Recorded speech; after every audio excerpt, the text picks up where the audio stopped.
a small group gathered last week to discuss the future plans for the village. These include a new basketball court and a communal garden. Nothing exceptional, perhaps, except the village in question is En Absor, adjacent to the Gaza Strip. We're going to be here now today. You hear the bombing behind us. It's probably the most safe place in Israel right now, okay? There's hundreds of thousands of soldiers a few miles away, and it's going to be safe. Because if this place is not going to be safe in a few months or in a year from now, no place in Israel is going to be safe. This is the test of the country, of our generation. It's our shift to make it better, safer, and stronger than what it was. Most of En Absor's residents were evacuated to Eilat and other locations after the murderous Hamas assault of October 7. Village resident Professor Yiftach Gefner supports this quick return and the recovery of this community. But not everyone agrees with him. Each person can do whatever he wants. But as a community, I think that the government position should be to wait for a second. We will find an answer to all of your needs. Now we have the opportunity to solve the issue, and you'll come back once the place is safe. For many in this community, En Absor is stuck between a rock and a hard place. On one hand, it is close to the Gaza border and there are constant threats in the area. But as opposed to other places like Nir Oz and Kibbutz Be'eri, En Absor managed to block the Hamas infiltration on October 7, mostly thanks to the security squad and some say luck. And as some communities moved to permanent residency in cities like Tel Aviv, others like En Absor are still staying in hotels. We came here because we didn't have a choice. We moved to Eilat. It is 3 hours away from here. My husband was called up to the IDF. If he was a few hours away, he could have driven to Eilat just to see us.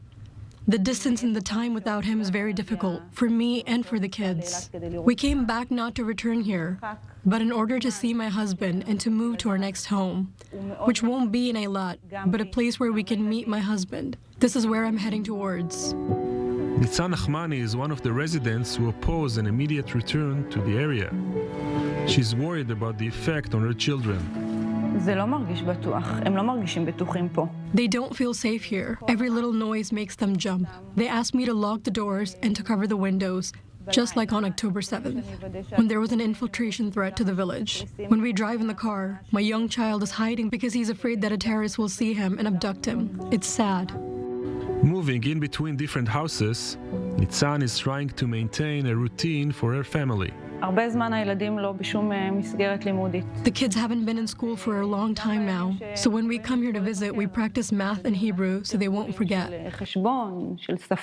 But other families are reaching different solutions, such as this alternative school, which was opened by volunteers a few days ago. After more than 2 months, as my family started falling apart, I decided that no matter what, I'm coming back home to Ein Habsor. In the first few weeks, I helped my husband, who is a farmer.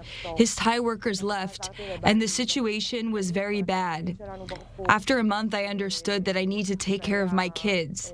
It's been 3 months already, and my kids didn't process what happened here on October 7th. They are lacking a social and educational framework. The gaps are enormous.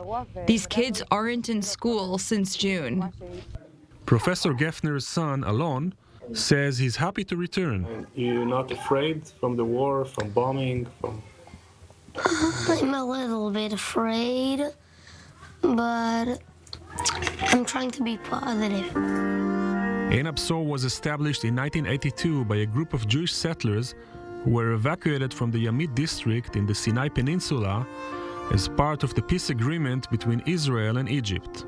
Niklak was a young child when Yamit was evacuated. Now she faces another separation from her home. However, she says that the situation is completely different to that of 42 years ago.